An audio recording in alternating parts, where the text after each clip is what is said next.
Yesterday in the cars, Stefan Petterhansel broke the back end of his Audi RSQ e-tron and was stuck in the stage. It was after 8 when the car finally made it back to the bivouac. Plenty of explanations, and the crew worked late into the night to repair the car. Now, as well as the long wait on the stage, Mr. Dakar has amassed 16 hours of penalties, but is crucially not disqualified, so he can continue with the rally under new FIA World Rally Raid Championship rules.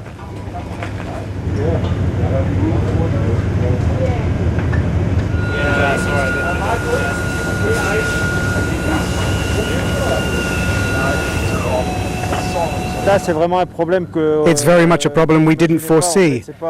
It's neither a problem with the electric motor nor with this new generation of car, nothing to do with it. It's really a problem with the suspension arm, which we didn't expect.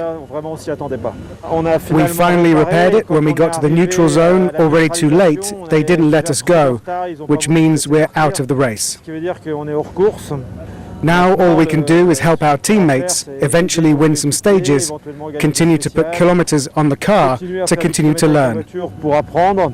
But basically, we will not finish in the points this year. An even later arrival for Sheikh Khalid Al-Qasimi.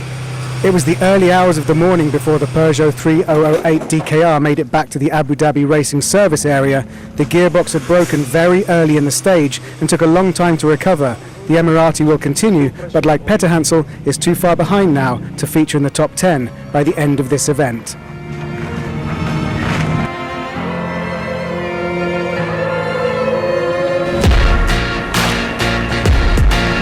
The stage today is 338 competitive kilometers, and the sand dunes have been softened by heavy rain in this region. The new Audi RSQ e-tron came back like a silent assassin today. In fact, 3 silent assassins. Petterhansel, Sainz and Ekstrom all showed the pace of this new concept electric-powered car, all 3 finishing within the top 10. Particularly impressive with Carlos Sainz finishing the stage in 3rd, only 5 minutes off the winning time. After the hours he lost yesterday with a navigation error, the fight back clearly starts now. Stefan Petterhansel's job is to test the car and to act as a moving spare parts truck for his teammates for the rest of the rally, and maybe get some stage wins. Also making up for yesterday's lost time is Matthias Ekstrom. The DTM World Rallycross and Pure ETCR champion is no stranger to electric motors, having won the Electric Touring Car Series last year.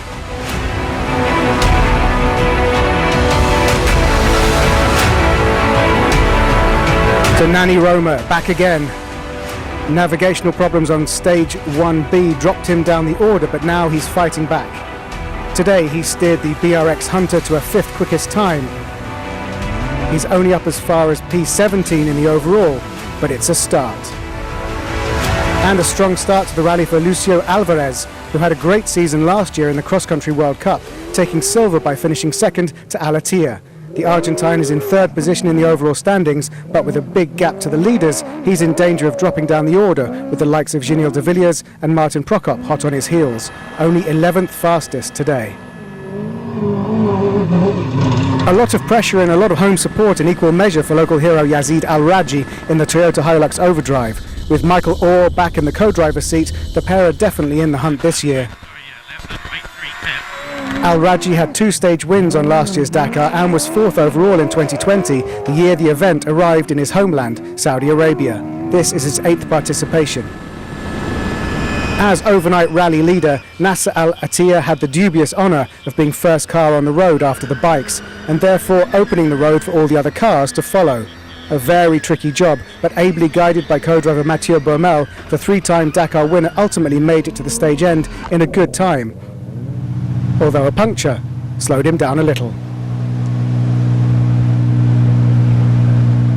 We decided to continue, to not lose 2 or 3 minutes extra, But okay, I am quite happy, from this stage to open all the way, It's not easy, because the line of the bikes was a little bit difficult for us. But it's good. It looks like we are in good way. But the drive of the day has to come from 9-time World Rally champion Sébastien Loeb. The Frenchman's first stage win since 2019, his 15th Dakar stage win, and the first stage win for ProDrive, making them the 27th mark to win a stage of the Dakar in its history. It's also the first stage win for a car powered by eco-fuels. And symbolically, here, the red BRX machine overtakes Alatia's Toyota on the stage on this day of firsts. La trace était bonne tout le long. The track was good all the way. It was visible. So at the end, it became a WRC special fight between two WRC drivers. So we were flat out. I managed to gain time all along the stage, probably helped by the fact that he opened the way in the dunes. He's good for that, but it helps me being behind him to see the track. Other than that, we were fast during the stage, no mistakes, no punctures, a perfect stage. Sebastian Loeb's first stage win since 2019 means NASA's going to have a fight on his hands, and the 3 new Audis in the top 10 is impressive. Alatia's lead has taken a hit, reduced to 9 minutes by the charging Loeb. Vladimir Vasiliev's BMW going strong in P5. From the earliest editions of the Dakar, certain competitors stood out from the crowd, and among them were the Marot brothers. Claude and Bernard quickly became as famous for their personalities as for their performances. Careful, careful. Cross, cross, cross. Watch out on your left. On your left. In 1980, the Marot brothers are driving a Renault 4, but still giving the factory teams a run for their money. For the beauty of the race, we have to fight. If we don't, we'll end up behind 4 Iltis.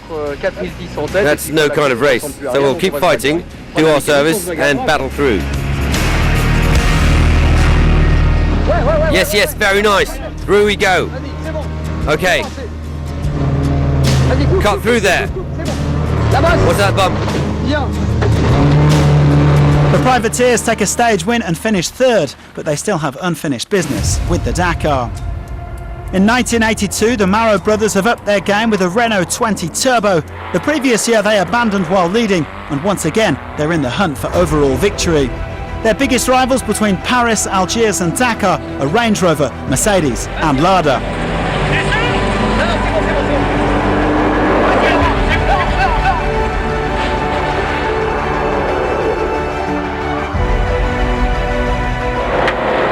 That was lucky.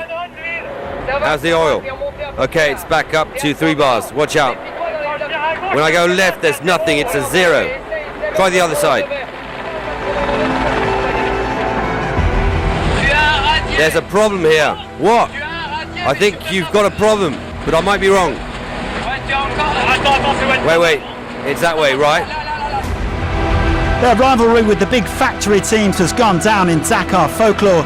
In 1982, the Marot brothers showed great resistance to hold on to first place.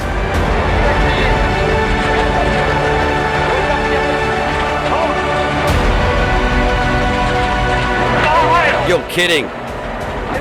Careful, careful. Too bad for him. Good, I think you've lost him. The Marot brothers already have a nickname, the Desert Foxes. And they managed to hunt down a superb victory on the Dakar in the Renault 20 that they prepared for the rally themselves. Claude and Bernard win Dakar 1982 ahead of Briavoine and Josso, arriving to a hero's welcome. It's their only triumph on the rally, but their names still go down in Dakar legend.